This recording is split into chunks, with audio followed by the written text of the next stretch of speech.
Welcome back to Practical Parenting, the podcast that helps empower parents in the trenches, find joy in the process, and thrive through it all. I'm Christina Wales, here with my co-host, Dr. Terry Nguyen, Chair of Pediatrics at GBMC Healthcare.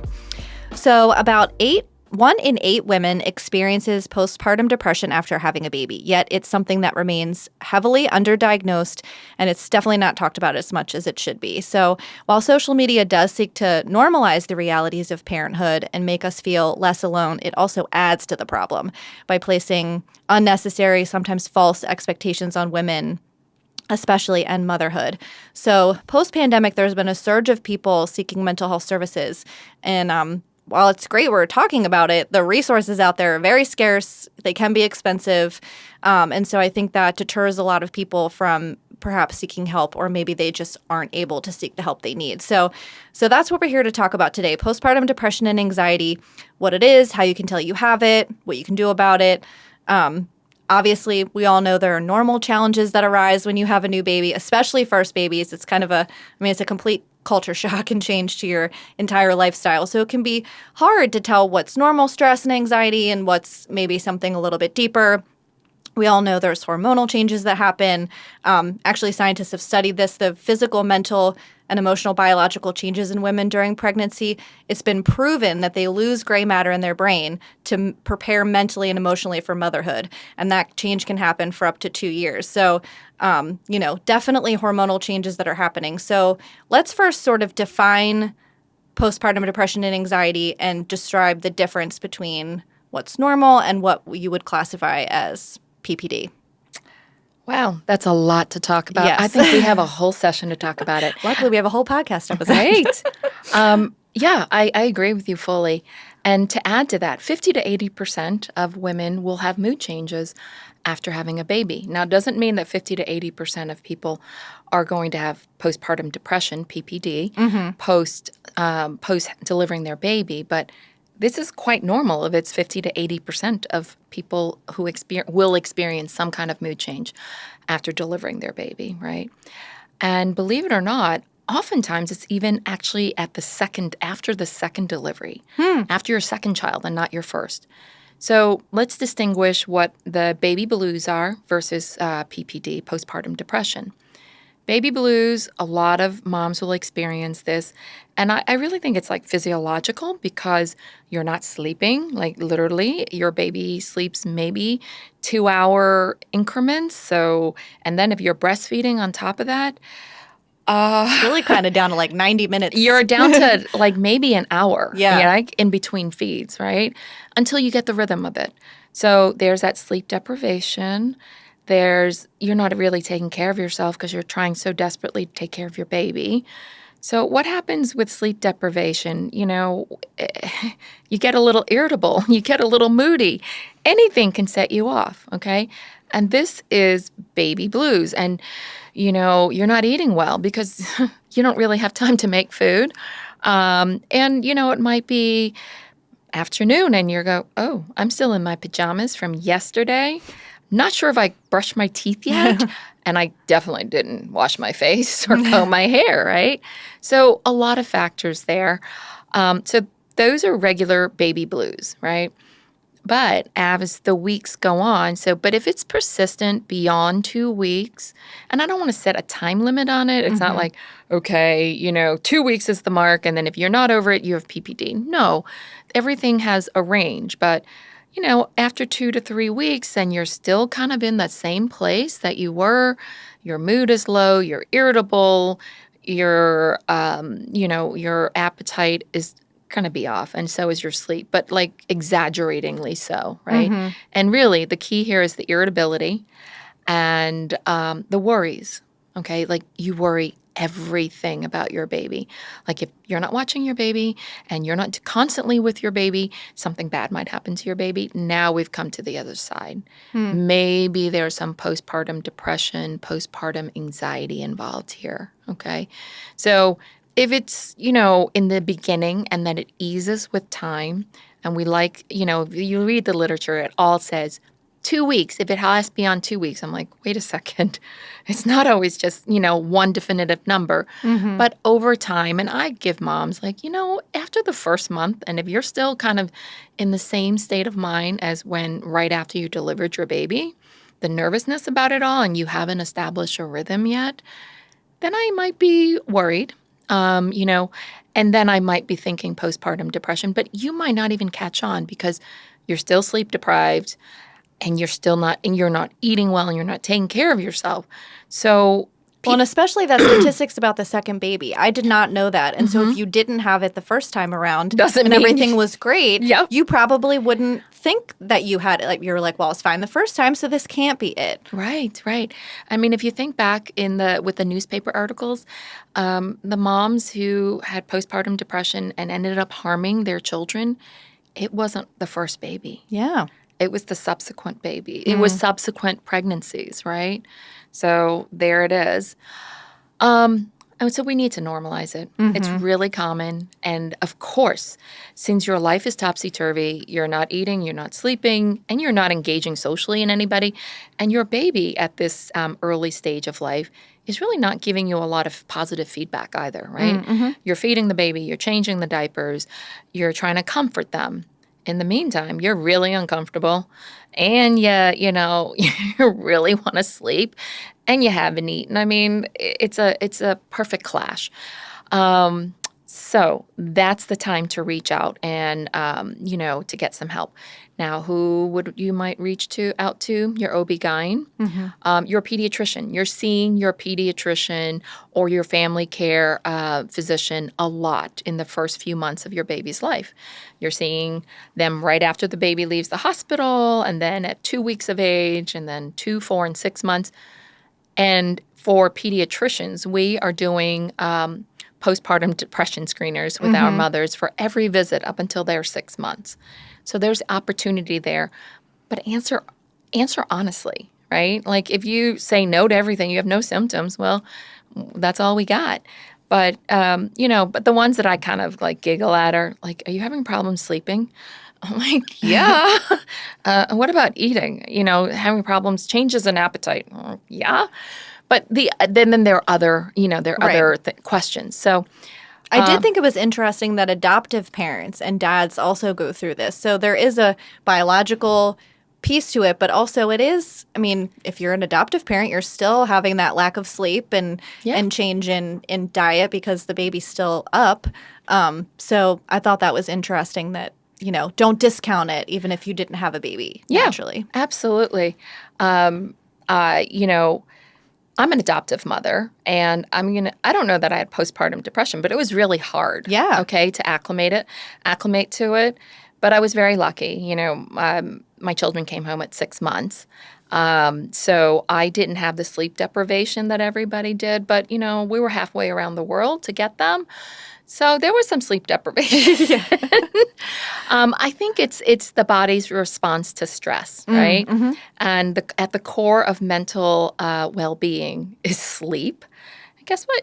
You're not getting much, right? Yeah. And what throws you off is what's throwing you off of your schedule and your routine.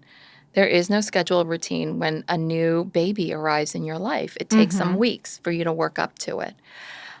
So those things are playing, and you're really, no matter what you do, the first time you become a parent, whether, you deliver the baby, you adopt a baby, you're the partner of the person who had the baby, it's all new, everybody. And everybody, of course, I mean, it's a normal reaction to have some fear.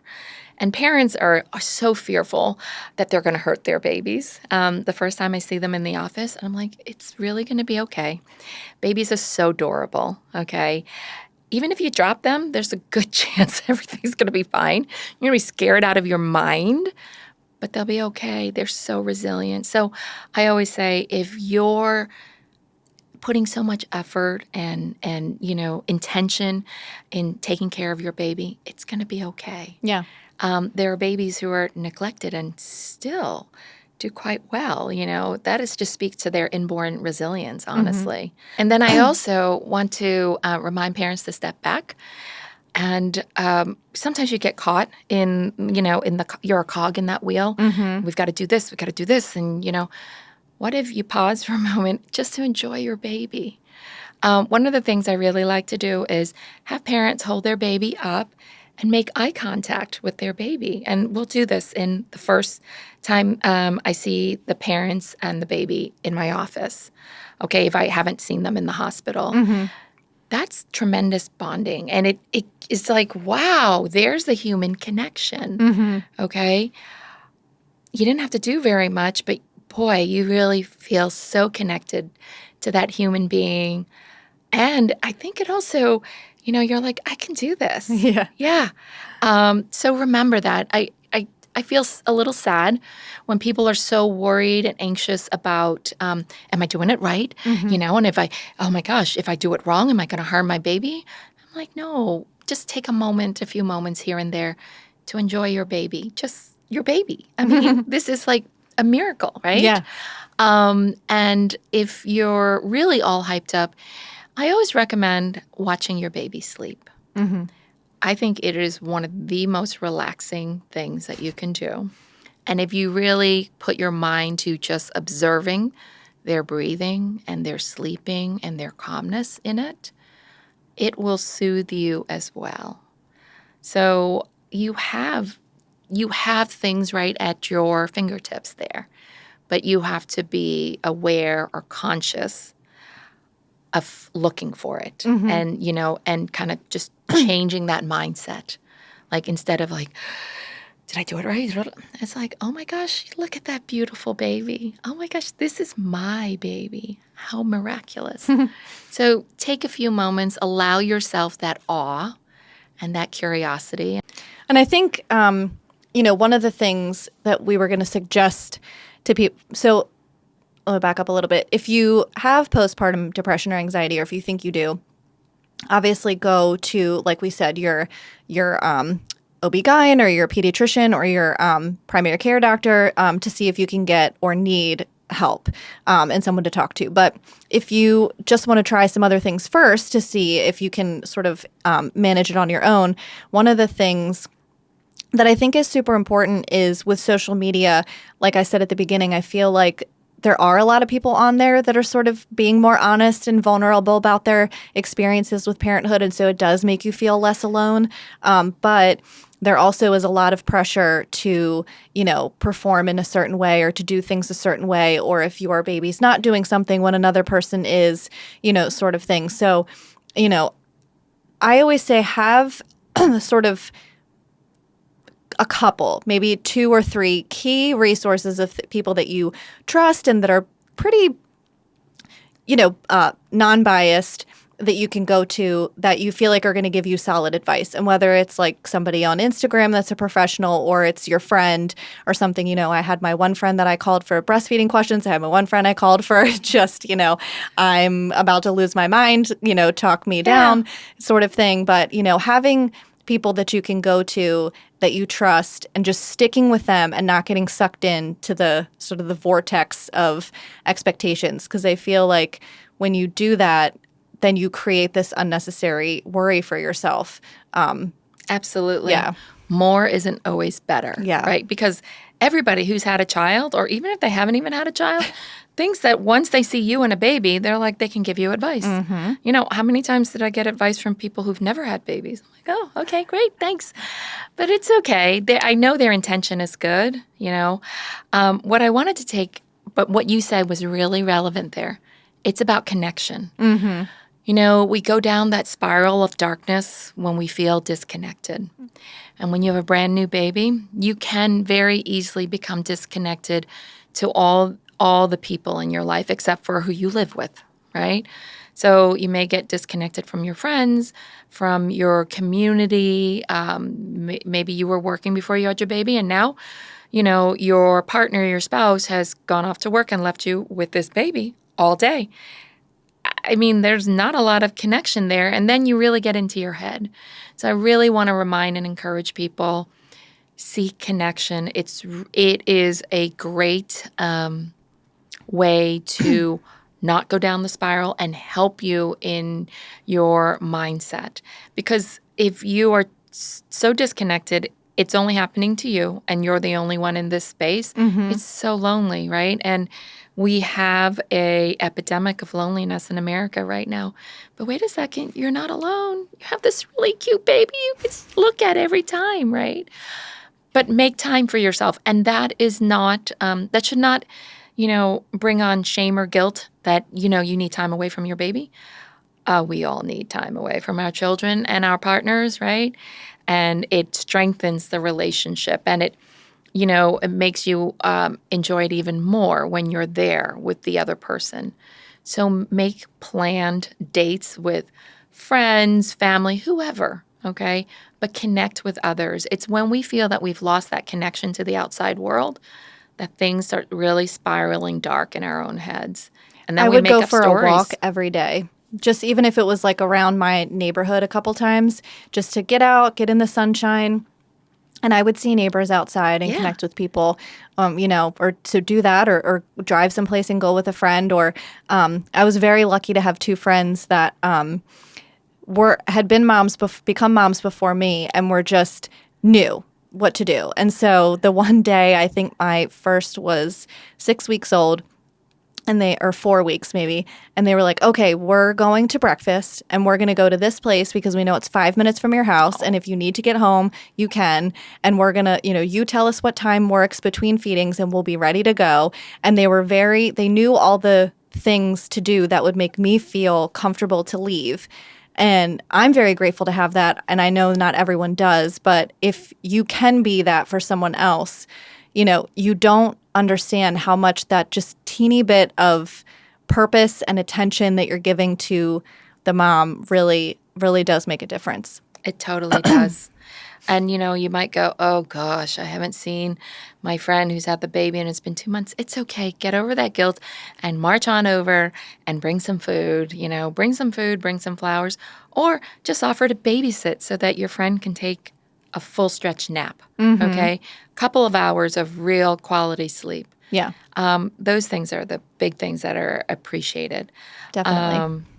And I love that you went outside. I wanted to say right after that, yeah, you'll have to get out of your pajamas. You might even force yourself to brush your teeth and wash your face. You don't have to get out of your pajamas, but you could. Right. So I love that. So that movement, movement, any form, and getting outdoors, you're no longer in the dark of your home, alone with your baby.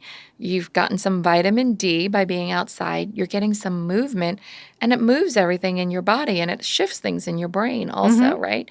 And then you see neighbors who are like, they're going to give you love because there's a baby there, right? That's the human connection that keeps us going. And I think sometimes when people are in dark places, they forget to do that, right? And so human connection and movement and the outdoors, it's really a perfect recipe for rejuvenation, right? So you don't always need to be going out with somebody else, but what if you rejuvenate every day with your child? And now you're bringing your child out for, a little vitamin D also. Yeah. Okay. So I love everything about that. What are the other things that you could do? If you can do breath work if you've done that before, but if you haven't, don't stress and go, oh my God, I have to learn how to breathe now. No, you're already breathing. Slow down your breathing. Concentrate on the in-breath, pause, exhale, and concentrate on the out-breath. And I always like putting a hand somewhere on my body. Yes, while I do do too. it. So you can put a hand on your chest, your heart, and one on your belly. So the hand on your heart is like very reassuring. You hear your heart beating, right? And it's a sign of love, right? You're putting it right by your heart. The thing with the thing on your belly is that so that you remind yourself to take really deep breaths and really empty. So you're inhaling everything. It's like filling up a balloon and then deflating the balloon, right? And you can't do this wrong. So don't get guilted. Don't do the shame thing. Oh my God, am I doing right? Of course you are. You're still alive. Okay. So any way to take slow down your breathing. That's physiological. Other things that I can do sometimes is feeling your fingers rub your thumb and your forefinger together and really concentrate on the sensation of the ridges. And you can go through all of your fingers. And believe it or not, if you do this, you will be recentered. But try it, don't try it the first time when you're like really grasping for something, because then you were like, oh, which fingers? What do I do? And I like doing this stuff when I'm not stressed. Yeah. It's almost like practice. Exactly. So then when I do get stressed, I know it's more how automatic. to access it. Yeah, it's more automatic. Or, it's concentrate on any sense, right? So close your eyes and listen to the nearest sound that you hear, and then listen to the furthest sound that you hear. And you might hear some static in between, but then come back and listen to the closest, and then go back to the furthest. And what that is you're really zoning in on one sense, and that also just helps the other things that are, really ping-ponging around in your head kind of soften and dissolve. Looking at something beautiful. I mean, walking out in nature, walking outside, and really just enjoying all the things that are out there. Perfect. It's perfection. Some of those, too, I feel like are, things you might use for anxiety. And I know I definitely experienced a little bit of it when I had kids. And then, after the pandemic, it was like, oh, now I just have anxiety all the time now. But so some of the things that have really helped me is whenever something happens, especially with my child, I tend to catastrophize and really like blow it out into something that did not happen. So I always keep going back to, what do I know? What actually happened? And just even sometimes writing it down, like, this is what happened. This is what I know about what happened. And like just having the facts laid out and not putting so much ancillary information that's not even true, or, not letting your brain get carried away with the story that it created. Yes. Right? Yes. It like creates the story, and it has some, true facts of what's happened, and then it fills in, and then it's like, woo, takes on a life of its own. Then you're scared out of your mind. But if you keep going back to that, and it's sort of that groundedness too, like a lot of the things I feel like I do are just grounding techniques. My husband always has me find, 8 blue things in the room or whatever. And it just sort of distracts your mind and grounds you in the present and forces you to look around and like be in the moment. Like for yourself, maybe you're not in a spot to like sit down and breathe. You're like hyperventilating.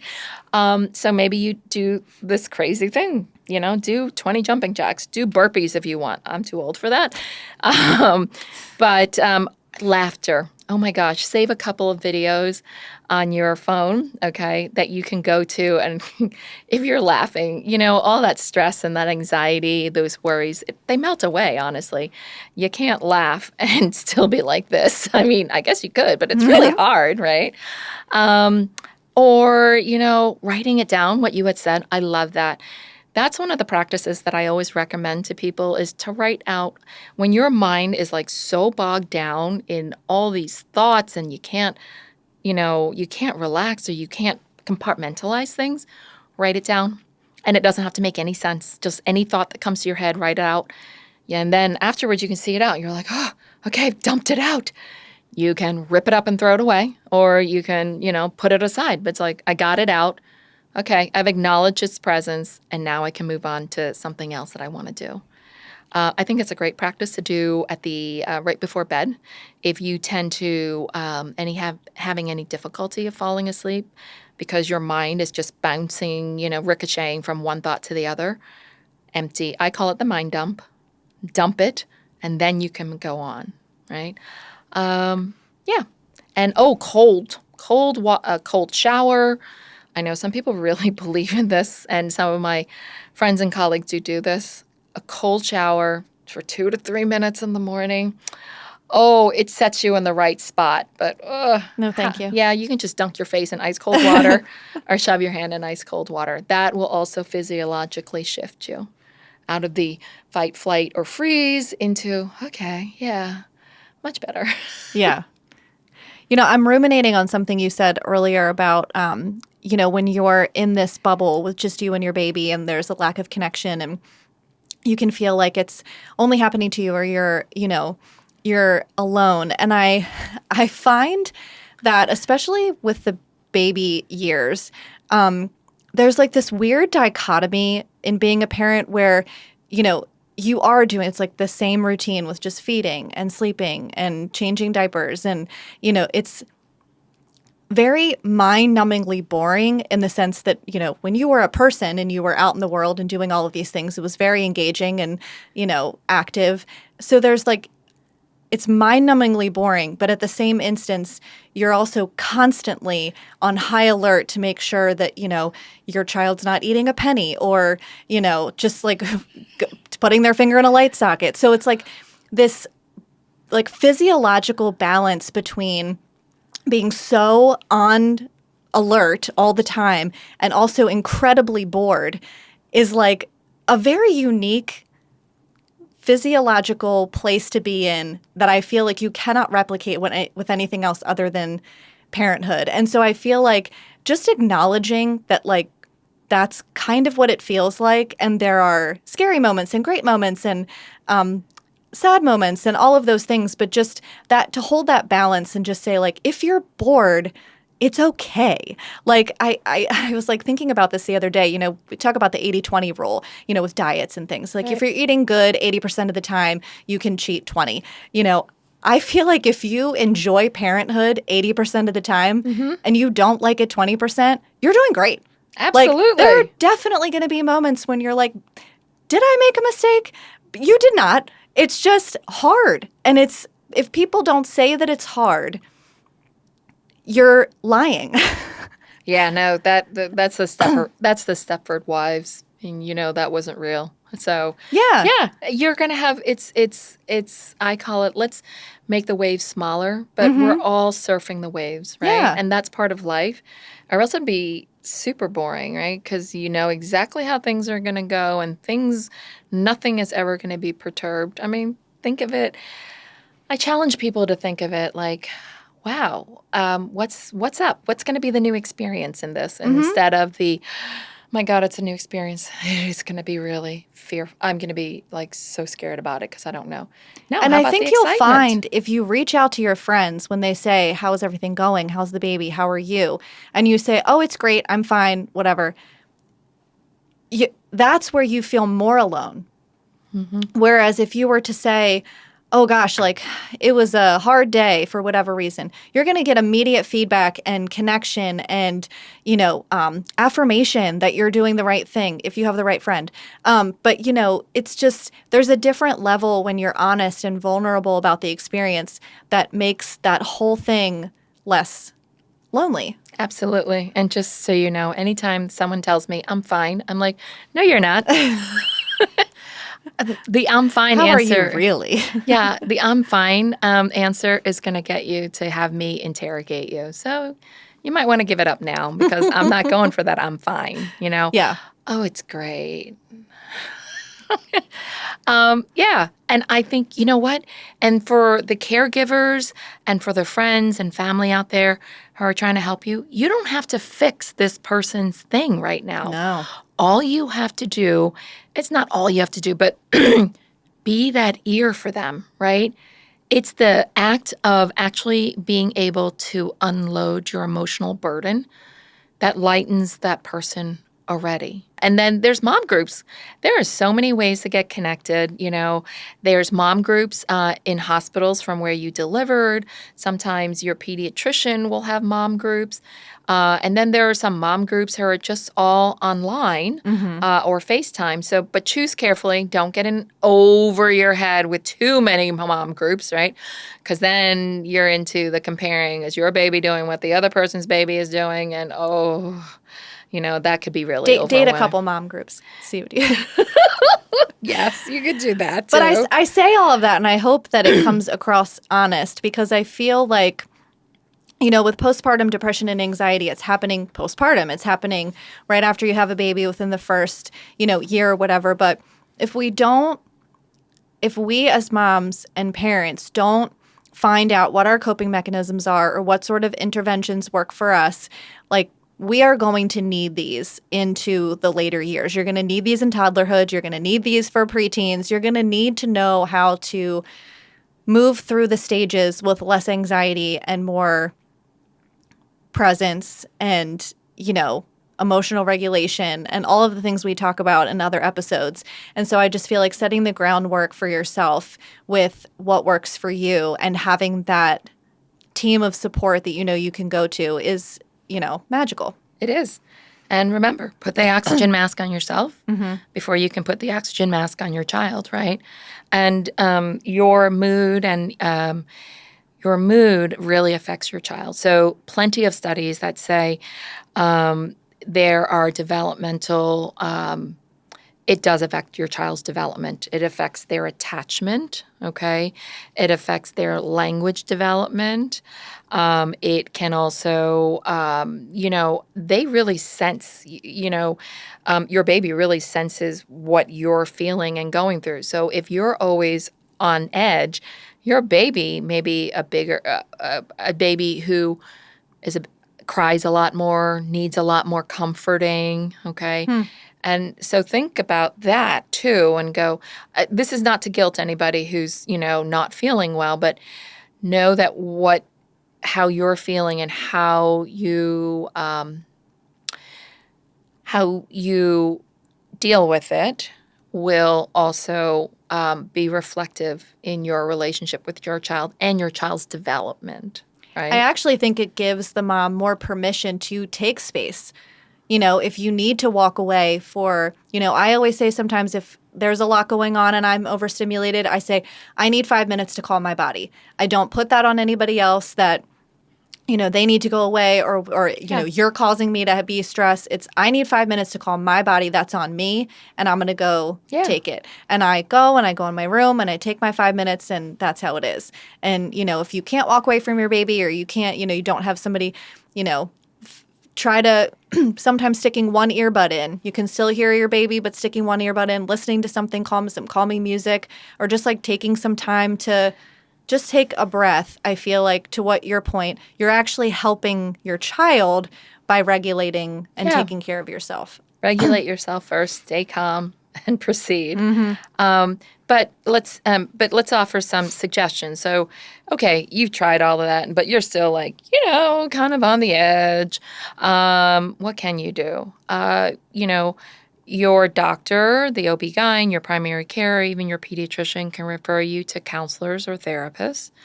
And then maybe you might even need medication. No, this is not a lifelong sentence of medication for depression or anxiety, okay? This is a period in your life. I don't know how many months it'll be, but why suffer because when you are suffering with postpartum depression, you're missing a lot with your baby and you're missing a lot of the enjoyment, so it becomes really mundane and you're just going through the motions. And that's not what it should be. Right. And I don't like to use the word should. You'll have moments where you're going through the motions, but most of the time there should be a few moments in every day with your baby that is joyful for you. And if that's not happening, come on, let's help you get there, right? Yeah. So reach your doctors, do therapy, maybe even consider medications. Now, when do I take it to the next level? If you're feeling like so hopeless, like this is never going to get better, and I can't do it. I'm a failure. Maybe this baby would be better off without me, or that I can't do this. You really do have to reach out to someone, please. Okay, share it with your partner, but say something. Please don't do anything that you didn't mean to do if you were in your regular state of mind, right? So I do want to put a plug out there. The 988 is the National Suicide Hotline, but they do more than just suicide counseling, okay? They can also refer you to resources within your community for counseling, for therapy, okay? So many people don't know about that, but I'm going to put that out there. 988, like in the moment. It's 2:00 in the morning. You don't really want to call your doctor's office because you might get an answering service or you might wake up your grumpy doctor and that's not going to go well, right? So 988 is a great resource, okay? And you don't have to be suicidal. It's any mental health issue, okay? And then there's the National Maternal Mental Health Hotline, and we will put this in the notes. It's 1-833-852-6262, okay? So it is, here's an easy way to remember it is 1-833-TLC-MAMA. Okay, so it's the National Maternal Mental Health Hotline. Really a good resource for you to remember. Or there is a postpartum support international helpline at 1-800-944-4773 for postpartum depression information specifically. So it's the Postpartum Support International Helpline, 1-800-944-4773. Okay, so there are resources within your immediate community, and there are resources, at the national level.